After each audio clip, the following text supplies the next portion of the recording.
O pre, morning. Anong meron sa atin ngayon? Meron tayong Click 160. Magandang umaga sa inyo. Magtuturo tayo kung paano yung mapaandar yung unit nyo. Click 160, TDB, PCX. Pwede itong gamitin. Nawala yung remote nyo. Wala kayong remote. Kung paano nyo magamit, paano nyo paandarin. Ganito lang gagawin nyo. Tuturo ko sa inyo step by step. Okay. Kailangan huwag nyo iwawala yung ganito. Yung code nyo, naandyan yung buhay niyan pag nawala yung susi nyo. Ang gagawin mo lang, press mo, bilang ka ng 4. 1, 2, 3, 4. Pag nag-click yan, pindot uli. Pag nag-steady, doon mo na ipapasok yung code. Halimbawa, 0, wag mo na siya na. Yan, nagbasa na yan. Tapos, yun na, mag-uumpisa ka na. Pasok mo na yung code. Yan. Yan. Antay mo uli mag-click. Yan. Okay. Pasok uli.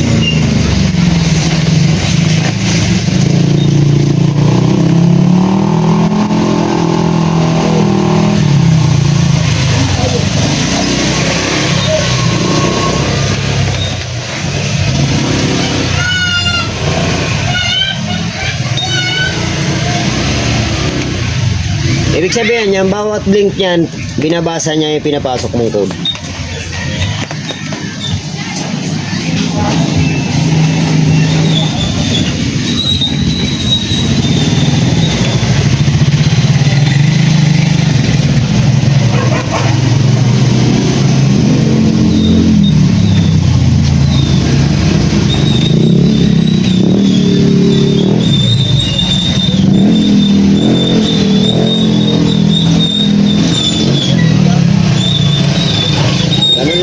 Ulitin mo lang. Pagka ganyan, ibig sabihin yan, nagkamali ka ng pasok ng code. Ulit ka uli. Basta ganun lang. Press, bilang ka ng 4. 1, 2, 3, 4. Pag nag-blink na yan, pindot ng isa. Pag 0, huwag mo nang pipindutin. Antayin mo siya mag-blink. Blink, para basahin niya yung pinasok mo.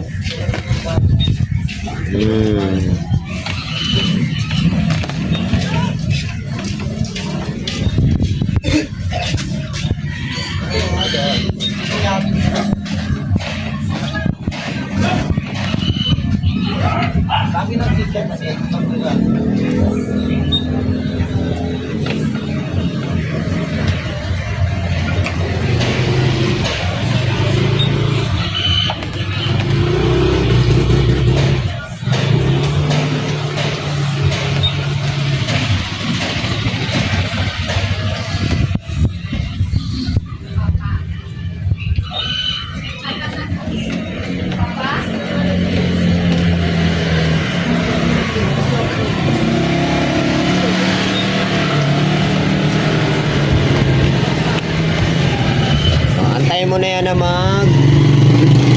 click. Yan, pwede mo na siya ngayon isusi. Yan. So, mapapandar mo na yung unit mo. Ganun lang, pagka nawalan kayo ng remote. Wag lang iwawala ang... Wag nyo lang iwawala tong chips na to kasi nandito yung buhay niya, nandito yung code niya. Wag nyo lang ito iwawala. Already, picturean nyo. Pwede rin naman kayo ng kopya nito para kung mawawala nyo naman to kasama to rin sa susi. Mabuksan nyo pa rin. Pa rin yung